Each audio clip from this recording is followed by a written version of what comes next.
Topologie des espaces vectoriels normés. C'est un long titre. Topologie des espaces vectoriels normés. On pouvait donc espace vectoriel normé, on peut noter juste EVN, mais j'ai fait exprès de l'écrire tout entier pour montrer donc cette partie-là normée, la première partie avec laquelle on va commencer, donc la norme. Topologie des espaces vectoriels normés. On va travailler ce chapitre en sous-chapitre. On commence par définir la norme et au fur et à mesure, on travaille des exercices. Donc, on commence par définir c'est quoi une norme.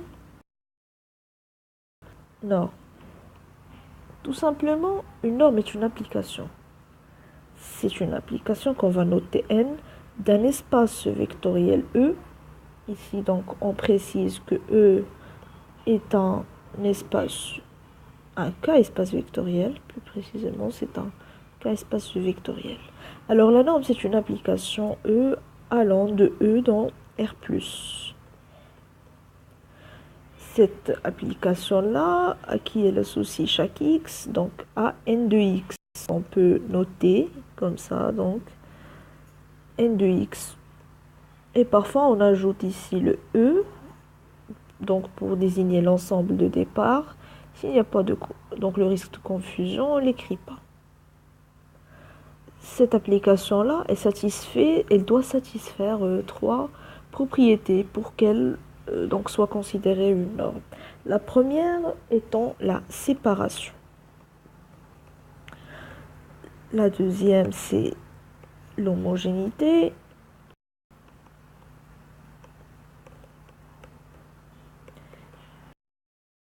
Et la troisième, c'est tout simplement l'inégalité triangulaire. Si on a ces trois conditions, on peut parler d'une norme. Alors pour la séparation, si la séparation, ça veut dire que pour tout x dans E, la norme de x est égale à 0, implique que x est égal à 0. Donc moi, j'écris pas norme de x, donc on prend cette notation, x est égal à 0, c'est équivalent, il y a ici une équivalence que x est égal à 0. Voilà. L'homogénéité, on prend pour tout x dans E, pour tout lambda scalaire dans K. Si je prends la norme de lambda fois x, je vais avoir ici le module de lambda fois x. La norme de x. Le module. Donc, on est dans K, ça veut dire qu'on va avoir soit la valeur absolue, donc soit la norme. Donc, soit le module. L'inégalité triangulaire, ici, bien sûr, on prend deux éléments de E pour tout x, y dans E. On va avoir la norme de x plus y qui est inférieure à la norme de x plus la norme de y. Donc, voilà la définition d'une application. La norme, c'est une application, la voilà, et elle satisfait trois propriétés. Premièrement, la séparation. Ça veut dire que pour tout x dans E, si le x est égal à 0, ça veut dire que x est égal à 0. Il y a équivalence, l'homogénéité pour tout x dans E, pour tout lambda scalaire dans K. La norme de lambda x, c'est le module de lambda fois la norme de x. L'inégalité triangulaire pour tout x, y dans E, la norme de x plus y inférieure ou égale la norme de x plus la norme de y. Ici, il y a bien sûr quelques propositions. Quand on parle d'une norme, on peut dire la première, tout x dans E, ici ce sont des propositions qu'on peut avoir. Pour tout x dans E, on a la norme de x est égale à moins x. Pourquoi? Donc, en effet, si on prend la norme de moins x, on peut l'écrire tout simplement moins 1 fois x. Moins 1, c'est un scalaire qui appartient à K, c'est le module, la valeur absolue ici, moins 1. Donc la valeur absolue de moins 1 fois la norme de x. La valeur absolue, donc c'est 1, c'est la valeur. Voilà. Encore, il y a ici une inégalité qu'on peut donc avoir. Donc pour tout x, y dans E, on a la valeur ou bien le module de x moins y qui est inférieur de x moins y. Comment montrer cela? En effet, on commence ici par la norme de x. La norme de x, on peut l'écrire sous la forme donc de la norme de x plus y et moins y. Donc, moins y plus y. On n'a rien fait. Et ici, on va utiliser donc l'inégalité triangulaire, qui est une propriété intrinsèque de la norme, qui vient avec la norme. Ça, c'est inférieur ou égal à la norme de x moins y plus la norme de y. Donc, on continue. On va avoir la norme de x moins y. Si on prend ce y et on le déplace à l'autre côté, qui va être inférieur ou égal à x moins y. Voilà. Et on va dire, et comme x et y, ils jouent des rôles symétriques, ça veut dire que si je remplace x par y, je vais avoir le résultat. Et on obtient de la même façon, de la même manière. Et on obtient de la même façon parce qu'ils jouent donc le même rôle. Y moins x, sinon vous refaites le calcul pour être certain. Y moins x, ça va être inférieur à y, la norme de y moins x, qui est égale à la norme de x moins y. Pourquoi? Parce qu'on a déjà démontré que, voilà, on a juste démontré le résultat pour tout x dans E. Donc, la norme de x est égale à la norme de moins x. Ça veut dire ici, si j'introduis un moins, donc ça va rester inchangé. Alors, au final, on va avoir la norme de y moins x qui est inférieure à x moins y.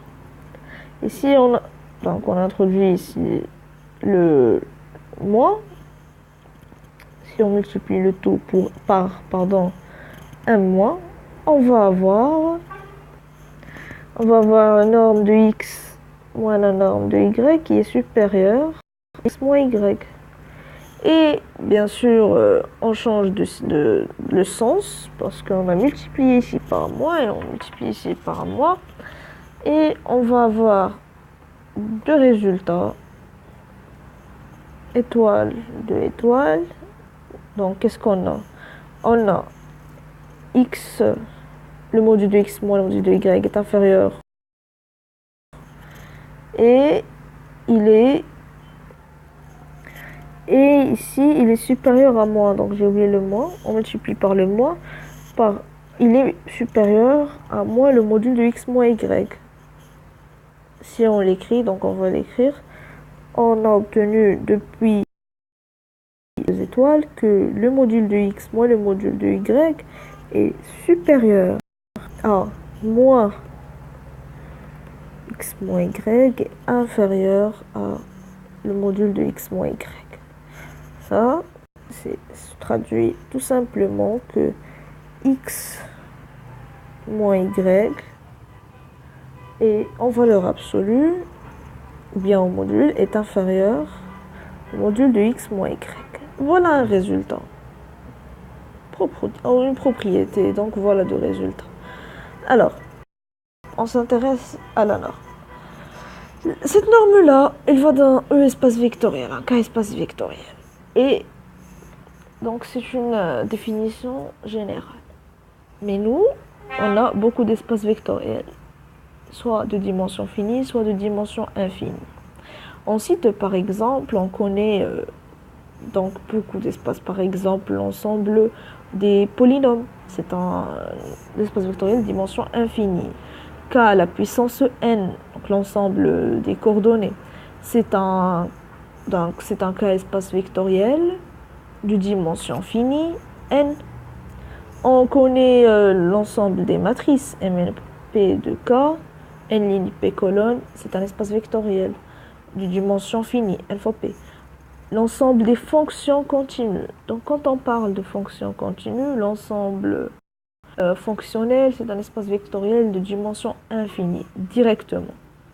Donc il n'est pas de dimension finie. Donc c'est l'ensemble des fonctions continues sur un intervalle AB, ou bien de classe C infinie, ou bien les fonctions bornées, l'ensemble des fonctions bornées, etc., etc. Comme il existe plusieurs espaces vectoriels normés, donc les vecteurs de K de X qui sont les polynômes sont différents des vecteurs de MNP de K qui sont des matrices. On va définir différentes normes sur ces espaces vectoriels. Et donc il y a des normes qui sont classiques comme la norme 1, la norme 2 et la norme infinie. Et on va donner des exemples. Donc maintenant, on se place par exemple dans cet ensemble-là, l'ensemble des matrices MNP de K. Nous, je vais prendre l'ensemble des matrices donc dans Mn, des matrices carrées. Et on va voir pourquoi.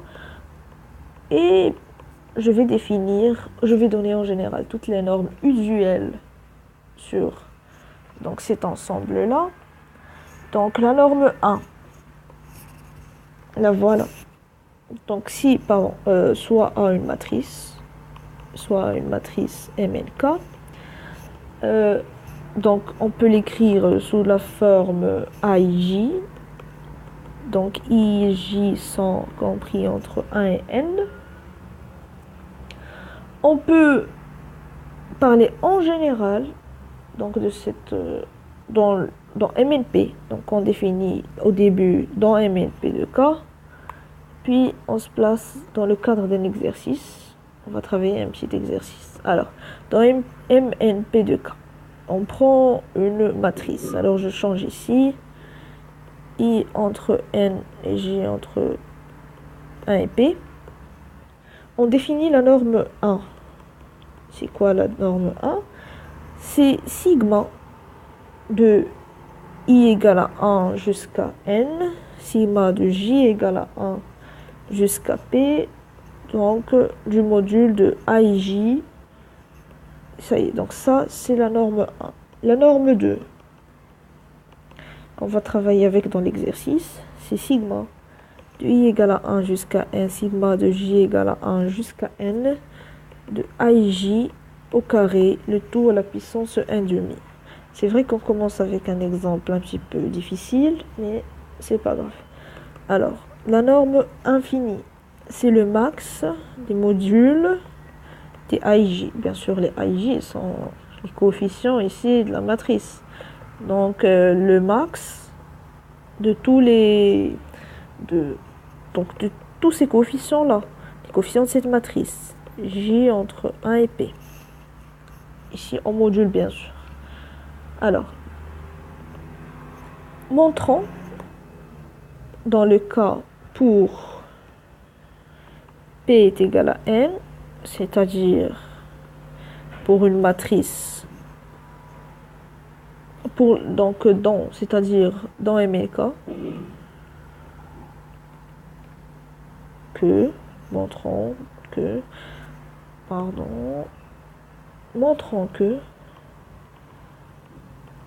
est une norme. Montrons que c'est une norme. Quand ils demandent de montrer donc que c'est une norme, tout simplement, ils attendent de nous de voir que ces trois propriétés, donc les trois propriétés plus que l'application, elle va dans R+. Ici, il n'y a pas de problème. Pourquoi? Parce que on a donc ce sont des nombres positifs. La somme de ici, il y a le module, il y a le carré, donc C'est une application de E dans R+. C'est pas grave, c'est bien défini. Maintenant, on va monter nos actions que doit vérifier la norme. Premièrement, séparation. Alors, montrons la séparation. Ça veut dire qu'on doit prendre, on l'avait vu en manière générale, pour tout x dans E, la norme de x est égale à 0, c'est équivalent que x est égal à 0. Maintenant, on prend le x dans E, les vecteurs de E, les vecteurs de MNK, ce sont des matrices. Ça veut dire qu'on doit montrer que pour tout A dans MNK, que la norme de A est égale à 0, ça implique que A est nul. C'est ce qu'on doit montrer. Alors, on commence. La norme d'une matrice A est nulle. A, c'est AIJ. Ça veut dire que sigma de I égale à 1 jusqu'à n, de J égale à 1 jusqu'à n, qu'on peut regrouper en une somme. On l'écrit comme ça. IJ entre 1 et n. AIJ au carré à la puissance 1 demi est égal à 0. Ça y est, et on continue le calcul. IJ 1 n. AIJ, on enlève donc le carré, donc ça va nous donner 0.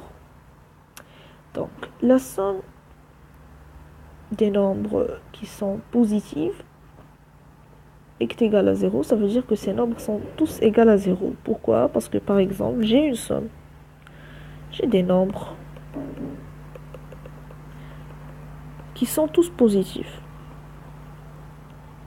Et ils me donnent 0. Donc, comme ils sont tous positifs, donc il est impossible que par exemple, il y aurait une simplification pour qu'on ait un 0.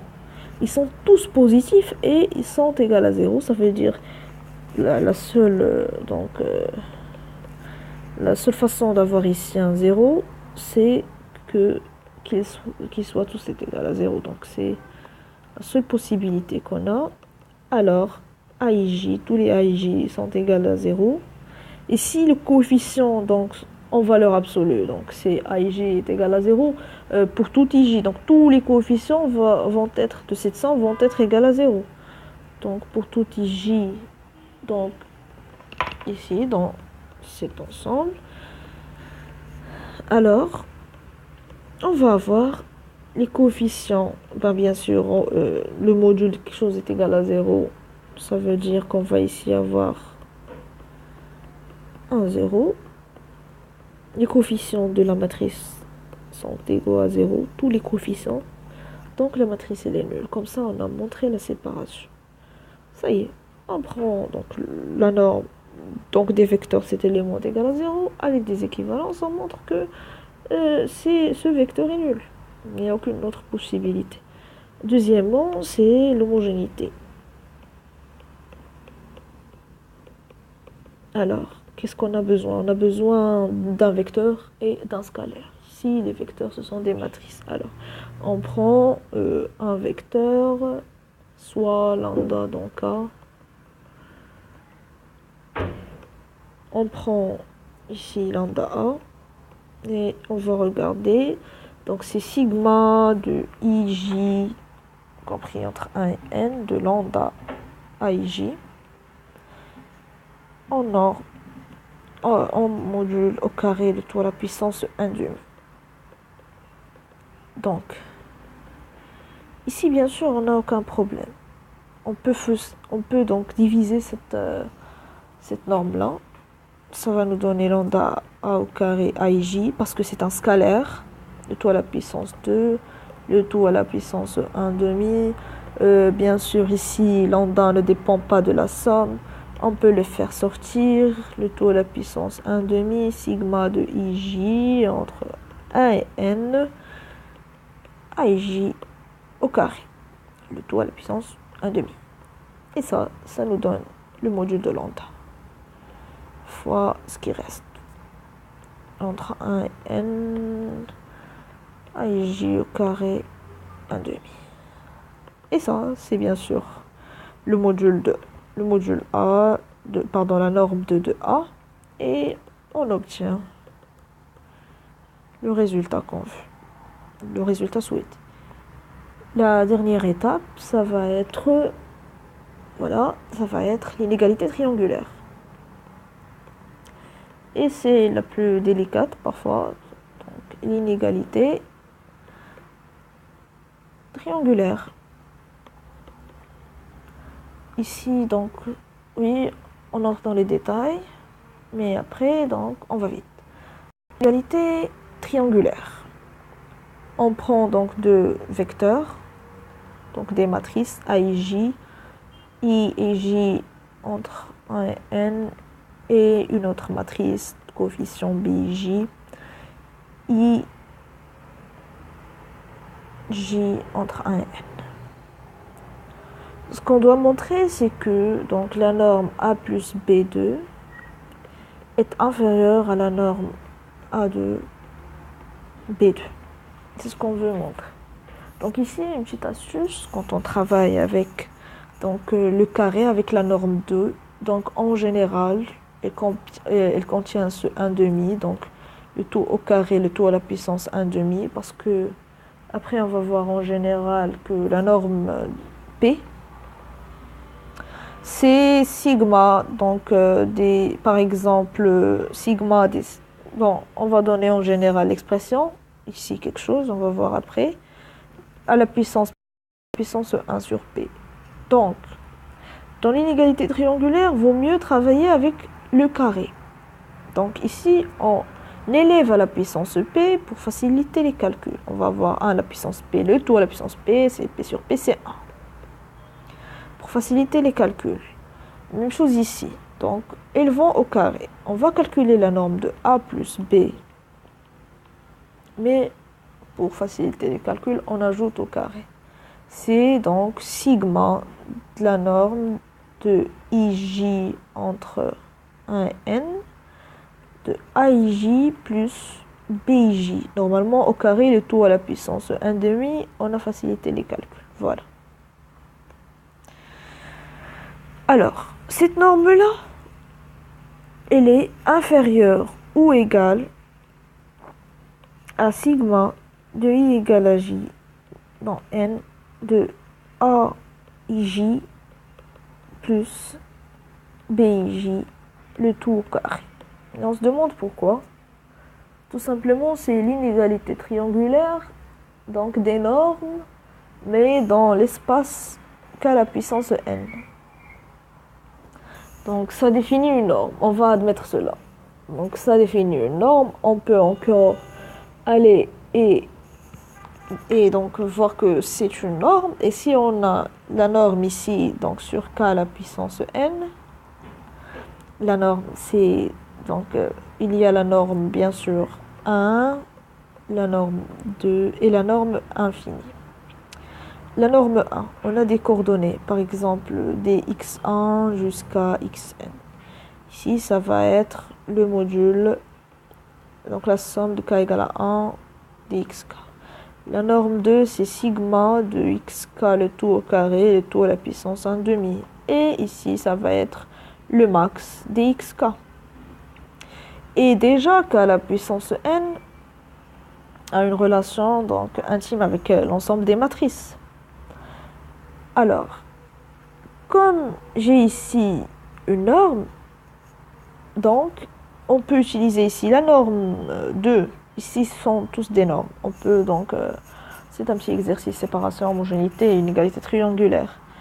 Ça, c'est une norme. On va avoir normalement la norme, par exemple, d'un vecteur x plus y, le tout, la norme 2, est inférieure à la norme x plus la norme y, ici 2, 2, 2. On va utiliser ici cette partie-là. L'inégalité triangulaire. Et ça veut dire que c'est sigma dxk plus les yk. On avait dit que x, c'est donc les vecteurs x1 jusqu'à xn. Y, c'est les vecteurs x1 jusqu'à xn. Donc, ça va nous donner, c'est ça la norme 2. c'est tout ça à la puissance 2, le tout à la puissance 1 demi. Donc moi, vaut mieux calculer le tout au carré. Alors, on va avoir sigma de k égale à 1 jusqu'à n de x, k, y, k, le tout au carré, qui est inférieur à 2. Donc ici, il y en a les xk en module plus des xk plus sigma des yk.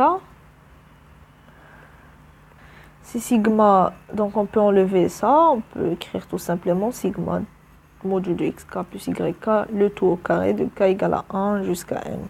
C'est la même chose, c'est ce qu'on a utilisé ici pour cette inégalité-là, pour avoir cette inégalité.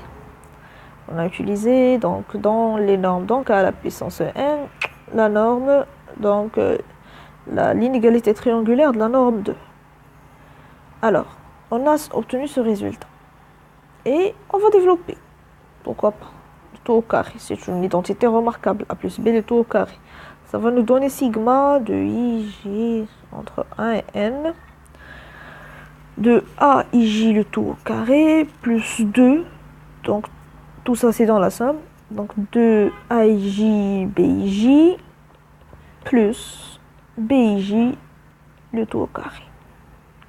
Voilà.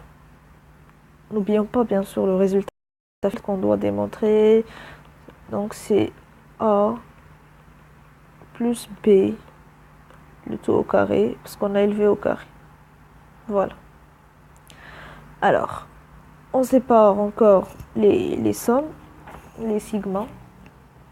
Donc, sigma de IJ entre 1 et n, des AIJ au carré. On a le droit donc de développer 2 sigma AIJ BIJ, de IJ entre 1 et n, ici, plus sigma de BIJ. Le tout au carré. IJ, N. Voilà. Ça, c'est la norme 2. Voilà. On a trouvé ici la norme 2. Plus ce terme-là, de sigma. Si j'écris maintenant sigma, ça y est, j'en ai marre d'écrire IJ entre 1 et n. Donc, si j'écris sigma, donc il y a équivalence entre cette écriture et sigma. Donc, juste pour cet exercice, on doit l'écrire normalement. Bon, sigma des AIJ, BIJ. Plus, ici, ça nous donne la norme de B au carré. Ici, la norme, le tout au carré, parce qu'on n'a pas la puissance 1 demi. Alors, maintenant, il nous reste ce terme-là.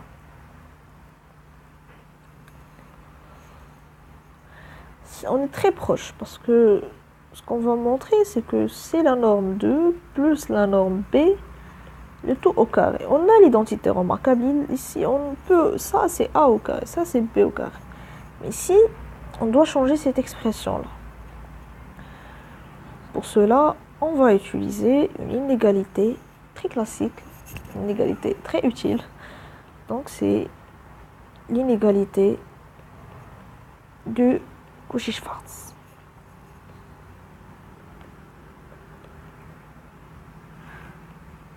Bien sûr, ce sont deux mathématiciens, donc deux personnes différentes, ce n'est pas la même personne. Alors, pour l'inégalité de Cauchy-Schwarz, qu'est-ce qu'on va avoir? On va avoir sigma des AIJ, BIJ, qui est inférieur, donc c'est sigma, donc I, ok, on l'écrit, est inférieur à sigma de IJ, AIJ, le tout au carré, le tout à la puissance 1 demi, fois sigma IJ entre 1 n, BIJ au carré, le tout à la puissance 1 demi. Bon, pourquoi? De façon générale, l'inégalité de Cauchy-Schwarz, si on prend donc xk, yk, donc k à la puissance n, il y a une relation étroite entre k à la puissance n et mk. Donc, parce que k à la puissance n, c'est l'ensemble des coordonnées. On les écrit sous forme de colonnes. Et l'ensemble des matrices, c'est tout simplement une juxtaposition de tout ça. Donc, tout ensemble, toute colonne peut être considérée comme élément de k à la puissance n. Donc, maintenant, je parle k à la puissance n. Donc, Cauchy-Schwarz peut s'écrire sous cette forme. K égale à 1 jusqu'à n de x, k, y, k est inférieur. K égale à 1 jusqu'à n, xk au carré, le tout à la puissance 1 demi, sigma de k égale à 1 jusqu'à n, yk au carré, le tout à la puissance 1 demi. Donc, de façon générale, si j'ai la somme d'un produit est inférieure à la somme au carré, le tout à la puissance 1 demi. Alors, on applique ce résultat à ce résultat ici. On multiplie ici par 2, on multiplie ici par 2. Donc ici, j'ajoute k à la puissance n. Et ici, voilà la magie. On a ici, on identifie, on repère la norme 2. Ça, c'est la norme de i. Il y a ici le 1 demi, il y a le carré. Et ici, on va avoir la norme de 2b. Et n'oublions pas le 2. Donc, cette partie-là, elle est inférieure à 2, la norme de A2 fois la norme de B2. Donc, qu'est-ce qu'on va avoir à la fin? Ça, c'est inférieur à plus de la norme plus la norme 2 plus la norme B2, le tout au carré, qui est tout simplement égal, c'est une identité remarquable. Maintenant, c'est A2 plus B2, le tout au carré. Et comme on a commencé avec le carré, ici, on a commencé avec le carré, si on entre en racine, on obtient le résultat. Voilà, on a montré que c'est une norme. Tout ça pour montrer que A2, c'est une norme. On peut faire la même chose pour A1 et pour la norme infinie, pour la norme P. Donc ça, pour l'ensemble des matrices. Voilà. Donc, on a montré la séparation, l'homogénéité et l'inégalité triangulaire. Donc, maintenant, question. Montrant que on va montrer que la trace, voilà, cette norme-là, montrant que, pour tout A, alors on change la couleur, montrant que pour tout A dans MNK, on pose déjà, voilà une question, on pose la norme A, c'est la racine de la trace de la transposée de A fois A. Montrer que c'est une norme de Mn de R. Montrant que c'est une norme. Montrer que non, soit montrer que c'est une norme.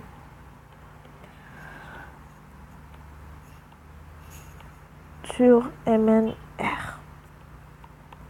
Pour montrer que c'est une norme, qu'est-ce qu'on va faire?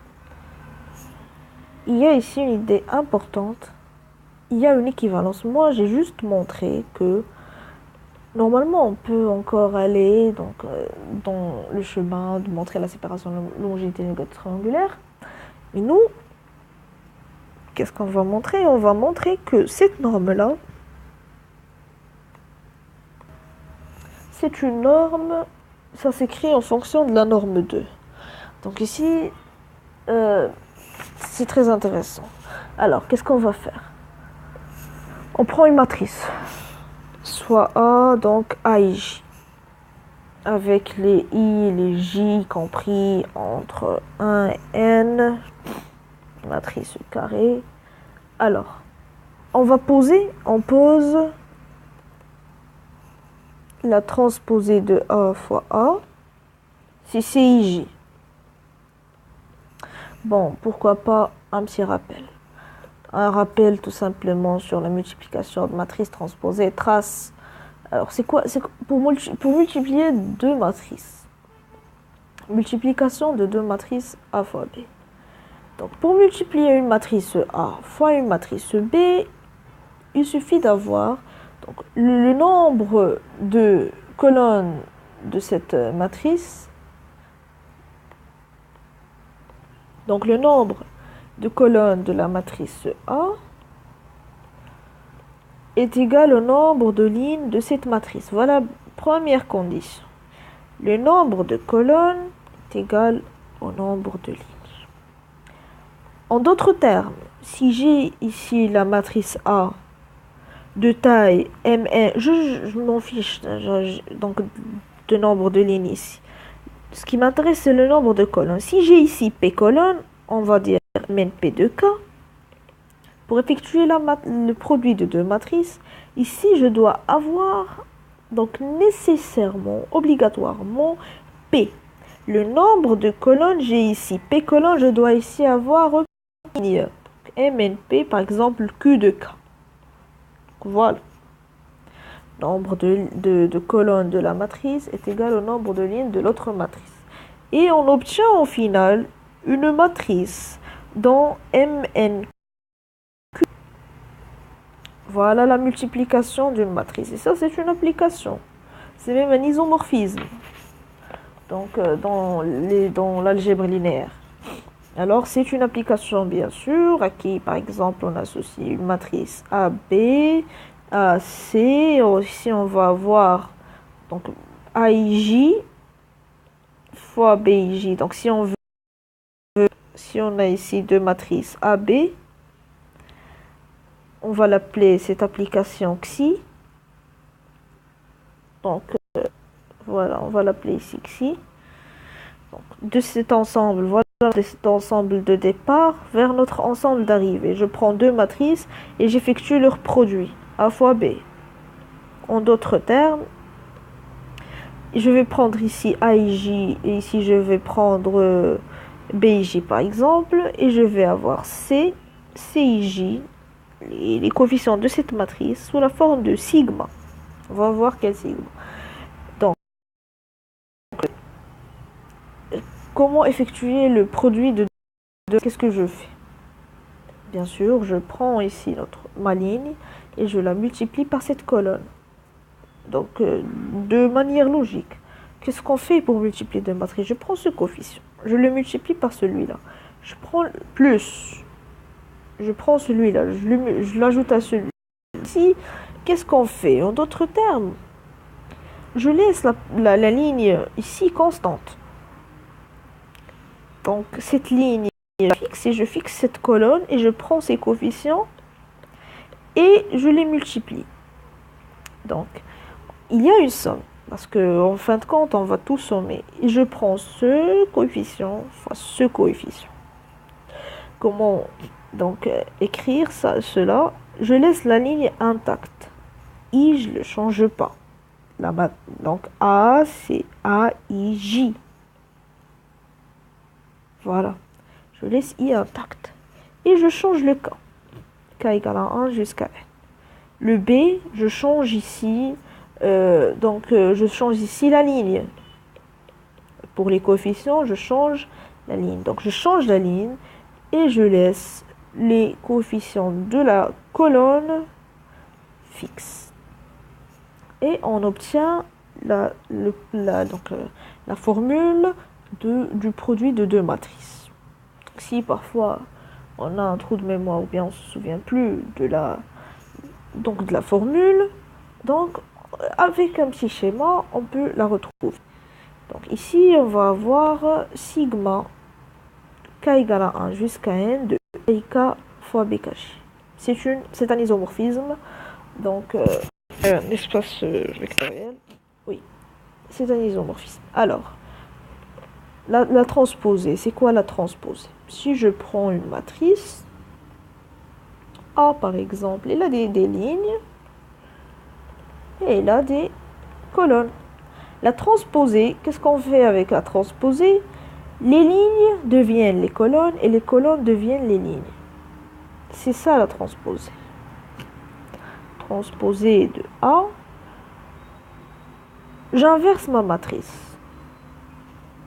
Je prends ces lignes. Pardon, ici c'est les colonnes. Ils vont devenir les lignes. Je prends toutes les colonnes. Il y a donc une seule opération. Soit je prends les lignes et je les rends des colonnes, soit les colonnes, je les rends des lignes. Donc ça va nous donner la transposée. Je prends cette colonne-là, devient une ligne, cette colonne devient une ligne, etc. etc. C'est ça la transposée. Les colonnes deviennent des lignes et les lignes deviennent des colonnes. Ça veut dire si ici j'ai A. Donc les coefficients de la matrice sont A et J. I, donc ça représente les lignes et J, les colonnes. Donc ça va s'inverser. La transposée de A, c'est AJI. Parce que, un exemple, ici j'ai le coefficient dans la IM ligne et la JM colonne. Où va-t-il devenir? Les colonnes, ils deviennent les lignes. Ça veut dire c'est toute cette ligne va devenir une colonne. Elle va devenir plus exactement la IM colonne. Et de même façon, la JM colonne va devenir la JM ligne. Ce coefficient-là, il va avoir les coordonnées à JI. Voilà pour la transposée. La trace, ça concerne les matrices carrées, MNK. On ne parle pas de trace sans avoir matrice carrée. La trace, c'est la somme de la diagonale. Si j'ai ici, voilà ma diagonale, je prends la somme. Et la diagonale d'une matrice, donc pour les coefficients, et là, donc, les indices des coefficients, c'est ici AA1, A22, ANN, et ici AI. Il faut donc là écrire par exemple tout ici les coefficients et donc essayer d'avoir une représentation claire et nette sur ces coefficients. Donc maintenant les coefficients de la diagonale ce sont les AI. Donc la somme, la trace, c'est tout simplement la somme des AI de I égale à 1 jusqu'à N. Voilà, c'est la somme des éléments de la diagonale. Voilà la trace. Donc nous, qu'est-ce que j'ai dans cette norme-là? Ils me demandent de montrer que donc cette expression-là, la racine de la trace de la transposée de A fois A est une norme. Alors, la racine, la transposée de A fois A, donc la trace de la transposée de A fois A, c'est une norme. Qu'est-ce que j'ai fait? Donc on a commencé ici, on a commencé par un rappel sur le produit. Ici on a un produit, donc on va, et puis la trace, donc on va faire le produit de A fois la trace de A et on ajoute la transposée de A et on ajoute la trace. Donc on combine tous ces éléments-là en une seule expression. Et donc veut mieux encore travailler. Alors, on calcule par étape. Calculons par étape. On prend les choses étape par étape. Commençons par le produit. La transposée de A fois A. On va poser donc cette matrice-là, C. On ne se soucie pas, on ne prend pas la peine de penser est-ce que le produit ici c'est possible? Est-il possible? Est-ce que le nombre de colonnes est le nombre de lignes? Non, parce qu'on travaille avec les matrices carrées. Si on travaille avec les matrices carrées, donc on est sûr et certain qu'il n'y a pas de problème de multiplication. C'est une matrice de taille n. Le nombre de colonnes est égal au nombre de lignes. Donc on fait ce qu'on veut. La trace, la transposée et le produit, c'est légal. Donc on travaille sans se soucier. Mais si on est dans, par exemple, MNP de K, ici, il faut faire attention. Donc ici, je vais appeler cette matrice C. Elle est bien sûr de taille MNK. De taille, pardon, N au carré. Alors, je prends cette matrice-là Et je vais donc expliciter son expression. CIJ, les coefficients de cette matrice, c'est une somme, parce que c'est le produit des AIK. Donc ici, il y a un petit problème. Donc AIK quoi? Parce que ici, j'ai la transposée de A fois A. Nous, qu'est-ce qu'on va faire avec la transposée toujours? Donc parce que c'est la transposée comme on avait vu, on va changer les éléments de A. Il y a une petite astuce. On va appeler ici les coefficients A'IK. AKJ. K est égal à 1 jusqu'à n. On va appliquer la formule. Mais ici, ces coefficients-là, pour appliquer la formule facilement, pour que ça soit clair, ce sont les AKI. Donc si on pense clairement, si on comprend la transposée et le produit, on va comprendre cette expression. Pourquoi? Parce que le produit ici, de cette... Donc on a A fois B. Déjà A fois B est différent de B fois A. Pour la première matrice, ce qui change, on avait vu juste maintenant, que pour la première matrice, ce qui change, c'est les éléments de la colonne. La colonne, on prend ce coefficient, puis ce coefficient dans différentes colonnes, mais selon la même ligne. Alors, ici, on va avoir, pour A, c'est les colonnes qui changent. Voilà, on va avoir par exemple les coefficients, c'est AIK. Ici, BKJ. Mais comme j'ai ici la même matrice, ça va nous donner normalement AIK fois AKJ. Mais nous, on a la transposée. La transposée elle-même, qu'est-ce qu'elle fait? Elle change ces deux. Pour ne pas avoir un risque de confusion, pardon, ici, il n'y a pas d'A'. Risque de confusion, donc on peut l'écrire tout simplement, voilà, bon, comme ça.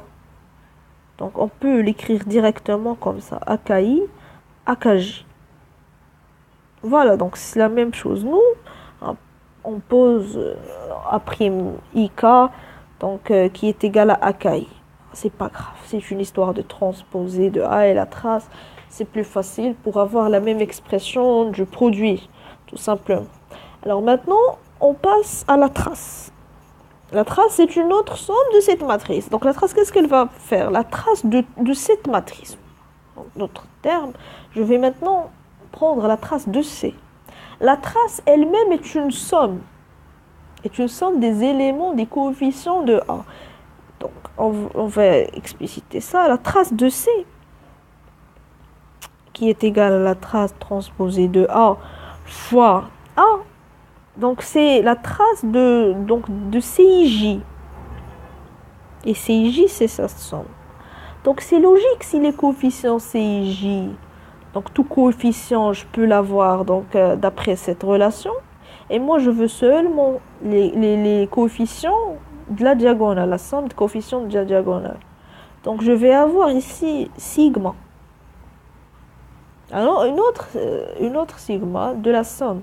Sigma, on va changer, bon, on appelle K ou bien J, on appelle, donc ici, pour la trace, on va appeler I par exemple, de 1 jusqu'à N, des CII. Donc, qu'est-ce qu'on prend? Les CII. Ça va nous donner la somme de la somme. Obligé, donc c'est la somme de la somme. La somme de la somme, donc I égale à 1 jusqu'à N. Et ici, qu'est-ce qu'on va avoir? Donc des AKI, AKJ. Donc, de K égale à 1 jusqu'à N. Tout simplement ici, on va changer les coefficients. Donc, ici, qu'est-ce qu'on va avoir dans cette expression? Si on a, en général, j'ai une matrice de coefficients AIJ. La trace, donc c'est la somme des AII. Le J, il devient le I. Donc ici, de même, le J doit devenir le I. C'est ça la trace. Les coefficients de la diagonale. Le i, il reste fixe et le j, il doit être égal à i. Le j doit être égal à i pour être un élément de la diagonale, à 1, 1. Donc ici, le k, le j doit être égal à ce i-là. Et donc, on va avoir ici AKI, ça ne change pas ici, pardon, c'est AKI, donc on va avoir AKI au carré. Et donc, on va avoir AKI au carré. Et ça nous rappelle tout simplement cette expression. C'est la norme 2 au carré. Donc ici, on peut ajouter bien sûr le module au carré, un nombre au carré qui... Donc le carré, on peut ajouter le module. C'est un nombre positif. Donc ça nous rappelle ce qu'on avait montré. Que ça, à 2, on a montré que c'était une norme. C'est la même expression. C'est la somme des coefficients de la matrice. C'est la somme de la somme. Donc, on a déjà montré que c'est une... Que ça, c'est une norme. Et maintenant, donc, d'où A2, ici j'ai le carré et on n'a pas parlé de racine parce que ici j'ai le carré. Donc si je fais introduire la racine, donc c'est la transposée de A fois A. Et moi j'ai déjà montré que c'est une norme. Donc voilà, on a montré que c'est une norme sur MNK.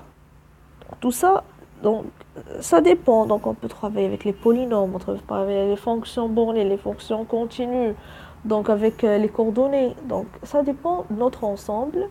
Et bon, en général, on doit toujours se souvenir donc de la définition d'une norme. C'est une application qui vérifie 3 axiomes, la séparation, l'homogénéité et l'inégalité triangulaire. Voilà les 3 axiomes. Et que bien sûr, on a des résultats sur les normes, donc de propositions. Et on travaille donc l'inégalité triangulaire. Donc, en général, est plus délicate à montrer, mais on a donc des inégalités qu'on peut utiliser, telles l'inégalité de Holder, de Minkowski, Cauchy-Schwarz. On a des inégalités qui nous aident à montrer l'inégalité triangulaire dans des espaces différents. On va montrer, par exemple, après l'inégalité de Holder. Donc, ces inégalités-là nous permettent de démontrer le troisième axiome, négatif triangulaire. Donc, voilà.